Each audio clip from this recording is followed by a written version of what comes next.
Televisa presenta.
Toma de muestra de sangre.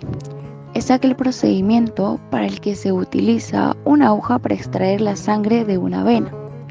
Normalmente esta prueba suele realizarse en el área de laboratorio en el campo de hematología. Cabe recalcar que una extracción de sangre también se realiza para remover los excesos de glóbulos rojos y también para tratar ciertos trastornos de la sangre. Los tubos para extracción sanguínea. El principal recipiente para la recolección de sangre se trata de un tubo de extracción donde en el momento de la extracción de sangre y por un sencillo mecanismo de vacío se produce el paso de la sangre desde el propio torrente sanguíneo hacia el exterior. Y es así como la sangre es depositada y custodiada para examinar o analizar en los laboratorios especializados en el análisis de sangre.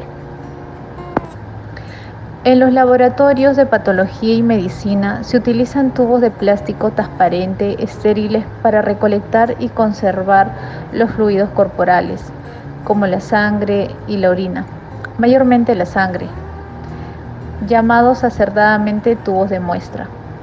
En su interior se vacían todo el aire antes de su uso y se llenan con tapones para que ningún tipo de organismo pueda crecer en su interior.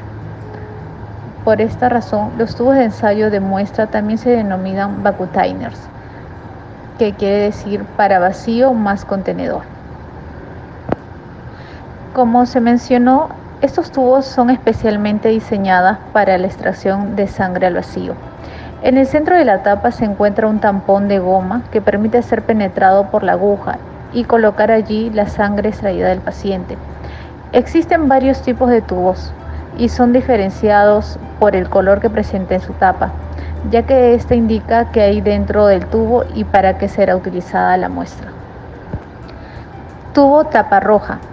Estos tubos de plástico contienen dentro agentes coagulantes esparcidos por las paredes. Este se utiliza cuando se necesita del suero para hacer análisis. El tubo tapa roja, tubo de vidrio. No contienen ningún líquido o sustancia interna. Estos son usados para realizar estudios de presencia de drogas o analizar anticuerpos. Tapa naranja.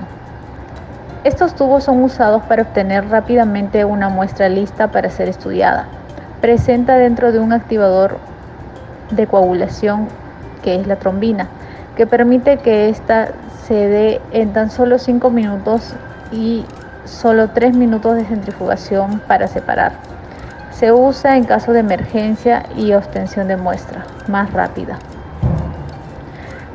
Tubo tapa amarilla. Estos tubos presentan en su interior un agente coagulante junto con un gel separador de suero. Este se utiliza para realizar ambos estudios de química clínica y las determinaciones del suero.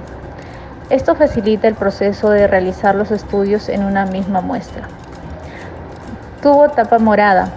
Estos tubos contienen el EDTA, una sal de potasio que sirve como anticoagulante, el cual se encuentra esparcido por las paredes del tubo.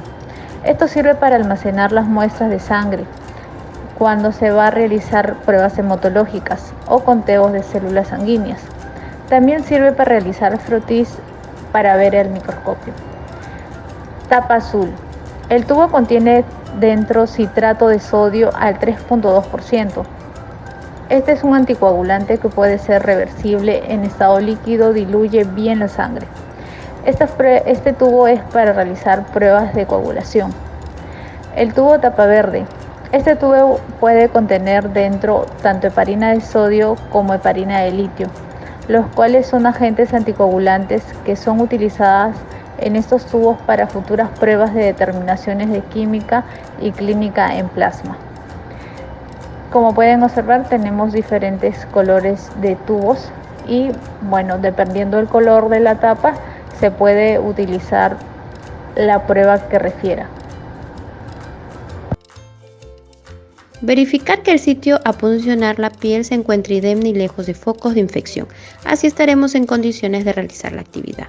Luego escogemos la vena por palpación y para eso debemos ligar el brazo 4 a 5 centímetros por sobre el pliegue del brazo. Las venas más utilizadas para la venopunción están localizadas en el área antecubital. La vena cubital es la más larga y gruesa de todas y es la preferida por bordear la musculatura del brazo. La vena cefálica tiene iguales características de la anterior, pero es un poco menos gruesa. La vena basílica es la más pequeña que las anteriores. Esta vena está cerca de la arteria braquial, por lo que su punción es riesgosa y su área es más sensible y dolorosa para el paciente. Extracción de muestra sanguínea. La toma de muestra es el conjunto de procedimientos destinados a obtener una parte representativa cuantitativamente de un todo. Recursos necesarios para la realización del proceso. Están dentro de ellos los recursos humanos, que es el técnico de laboratorio o el técnico de enfermería. Insumos: guantes descartables, tubos con sistema al vacío, aguja 20x1 o 21x1 para sistema al vacío, lámina portaobjeto, capuchón, soporte o gradilla para tubos, mascarilla, respirador N95 si es que fuera necesario, torundas de algodón, lápiz indeleble o plumón indeleble, alcohol al 70% esparadrapo, algodón, recipiente para descartar material punzocortante, ligadura, cuaderno de registro, lapiceros, borradores. Descripción del procedimiento. Atención previa a la recolección de muestras, se saluda al paciente y se recepciona la solicitud de exámenes. Se dan las indicaciones correspondientes al paciente de acuerdo a los exámenes solicitados. Según sea el tipo de análisis, se da una cita o se procede a la extracción de la muestra.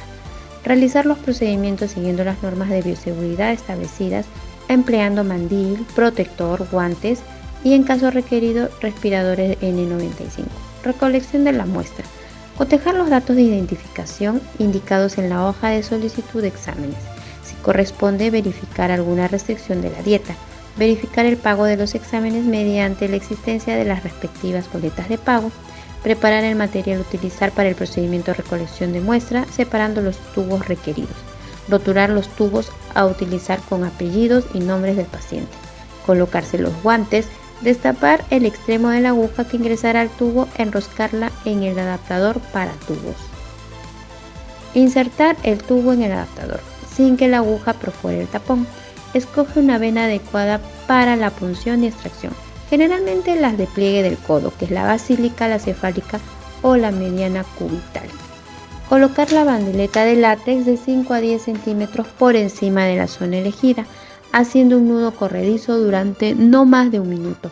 Indicar al paciente que abra y cierre la mano enérgicamente varias veces hasta que la vena se encuentre ingurgitada y que luego mantenga la mano cerrada. Limpiar la zona elegida con una torunda de algodón humedecida con alcohol al 70% y dejar secar al aire. Tomar el adaptador con el tubo insertado y la aguja enroscada. Destapar el extremo de la aguja que ingresará en la vena. Realizar la venopunción con la fijación de la vena con el dedo pulgar de 2.5 a 5 centímetros por debajo del sitio e insertar la aguja con el bisel siempre hacia arriba, con un ángulo de 15 grados entre la aguja y la piel.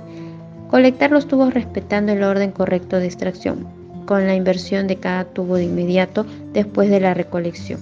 La inversión se debe ser suave, 6 veces para su homogenización con los aditivos. Realizar la punción venosa sin tocar con las manos el área elegida desinfectada. Posteriormente proceder a la recolección de la sangre mediante la inserción del otro extremo de la aguja en el tubo, atravesando la tapa. Al iniciar el llenado del tubo, retirar la bandeleta de látex y solicitar al paciente que abra la mano. Dejar que se produzca el llenado total del tubo de acuerdo al vacío determinado. En caso contrario, existiría riesgo significativo de producirse hemólisis de la muestra. En caso se requiera la extracción de más de un tubo, retirar el tubo del adaptador e insertar el siguiente. El orden de extracción de muestra, de acuerdo al tipo de frasco o tubo con sistema al vacío, es el siguiente. Hemocultivo, citrato de sodio, que es la tapa celeste, la velocidad de sedimentación, que es la tapa negra, sin anticoagulante, la tapa roja, sin anticoagulante, con gel separador, la tapa amarilla. Heparina de litio, tapa verde, EDTA, tapa lila y fluoruro de sodio, de tapa gris. Se debe retirar el tubo antes de retirar la aguja con el adaptador. En caso contrario, existiría riesgo significativo de producirse hemólisis de la muestra. Aplicar compresión con una torunda de algodón. Vendar el sitio de la punción después de verificar que el sangrado se detuvo. Desechar el equipo de punción y otros residuos biopeligrosos de acuerdo a las normas de bioseguridad. Roturar los tubos con los datos correctos. La cantidad mínima de información que debe figurar en cada tubo es nombre completo del paciente, número de identificación del paciente, fecha de recolección, hora de recolección, que sea hora exacta, iniciales o código del recolector. Criterios de rechazo. Los siguientes son criterios para rechazo de una muestra, debiendo ser registrados en el cuaderno de nuevas normas, avisando inmediatamente al personal encargado para que le comunique al paciente la necesidad de tomar una nueva muestra. Puede ser esto una identificación inadecuada, el volumen inadecuado, el uso de tubo inadecuado, hemólisis, turbidez significativa, transporte inadecuado, condiciones de temperatura también inadecuadas en el almacenamiento o transporte. La conservación de la muestra. Para la mayoría de las pruebas, en caso de ser procesadas dentro de las siguientes 48 horas, la muestra podrá ser mantenida en refrigeración entre 2 y 6 grados centígrados.